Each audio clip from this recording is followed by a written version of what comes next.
بسم اللہ الرحمن الرحیم۔ السلام علیکم ڈیئر لرنرز، آج کی ویڈیو بہت ہی اہم ہے کیونکہ اس میں ہم اپنی لائف چینجنگ کی طرف جا رہے ہیں،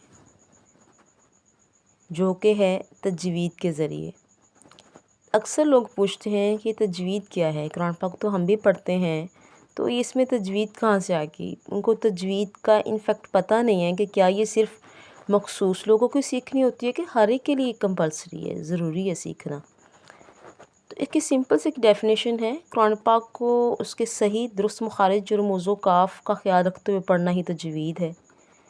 اب ضروری نہیں کہ آپ نہیں سیکھ سکتے تو آپ اس کو چھوڑ ہی دیں، کم از کم قرآن پاک کو اتنا پڑھنا درست سیکھ لینا کہ آپ ایٹ لیسٹ اس کے معنی نہ چینج کر دیں کہیں۔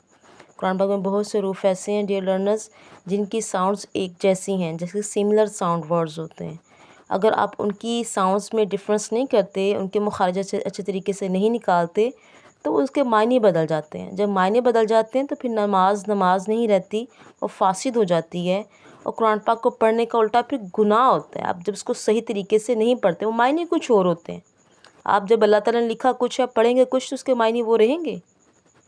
مثال کے طور پہ میں نے 2 حروف لکھے ہیں، کل قل۔ مجھے پتہ ہے بہت سے لوگوں کے نزدیک اس کا کوئی فرق ہی نہیں ہے، لیکن اگر غور سے کریں، دیکھیں تو کیا اس قاف میں کوئی فرق نہیں؟ ہاں، اگر فرق نہیں تھا تو پھر یہ 2 قاف اللہ تعالیٰ نے قرآن پاک میں نازل کیوں کیے؟ تو آپ صلی اللہ علیہ وسلم اور صحابہ کرام اہل عرب ان 2 قاف کے مخارج کو کیوں لے کے چلتے تھے؟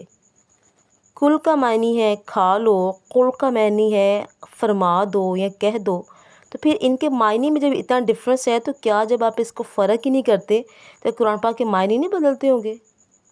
قل اللہ اللہ احد کہہ دیجئے، قل کہہ دیجئے، کل کھا لیجئے، قل هو اللہ احد کہہ دیجئے اللہ ایک ہے۔ قل هو اللہ احد کا پتہ ہوگا پھر میں کیا معنی، میں خود نہیں بولنا چاہتی۔ کل کا مطلب کھا لو ہے۔ چلیں اس طرف آ جائیں، یہ ہے سین صاد ثا، لثویہ ہے، صفریہ ہے، یہ بھی صفریہ ہے، ان میں سیٹی کی آواز آتی ہے، بٹ ڈفرینس از دیٹ یہ باریک ہے، یہ موٹا ہے، اس میں سیٹی کی آواز نہیں آنی چاہیے، یہ لثویہ ہے۔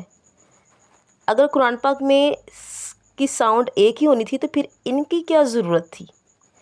ہا کا ڈفرینس کی کیا ضرورت تھی؟ تا کی موٹی باریک آواز کے کیا معنی بدلتے نہیں ہوں گے؟ تو یہ تجوید ہے، قرآن پاک کو اس کے صحیح مخارج کے ساتھ پڑھنا۔ اگر اس کے مخارج میں غلطی ہو گئی پھر تجوید کیا آپ کے قرآن پاک ہی غلط ہو جائے گا، نماز فاسد ہو جائے گی۔